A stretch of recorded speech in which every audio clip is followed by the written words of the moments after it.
এসে অর্জুন সিংকে একটু ভয় যে 2026-এ আবার আড়াতে ফিরে যেতে হতে পারে? আমার কোনো ভয় নেই। দেখুন, বিজেপির নেতারা কি 2026-এ দিল্লিমুখী হয়ে যাবে?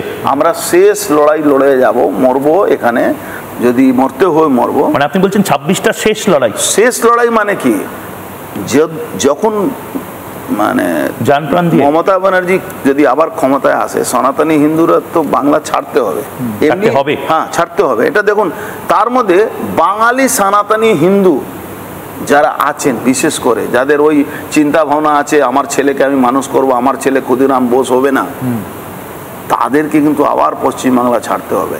মানে আপনার তৃণমূলের কিছু লোক যারা বলে কি এরা সব বাঙালি, না এরা বিহারি, এরা অন্য স্টেট থেকে এসছে, আমি বলছি ওই জায়গায় আমার মতন লোকেরা, যেরকম কালকাটা কিলিং এর সময় গোপাল মুখার্জি লড়াই করেছিল, আমরা লড়ে মরে যাব। মানে আপনি বলছেন আপনি গোপাল পাঠা? আসলে না, আমি কি বললাম, আমি নিজে বললাম গোপাল মুখার্জি মতন আমরা লড়াই দেব, আমরা সনাতনীকে বাঁচাবার জন্য।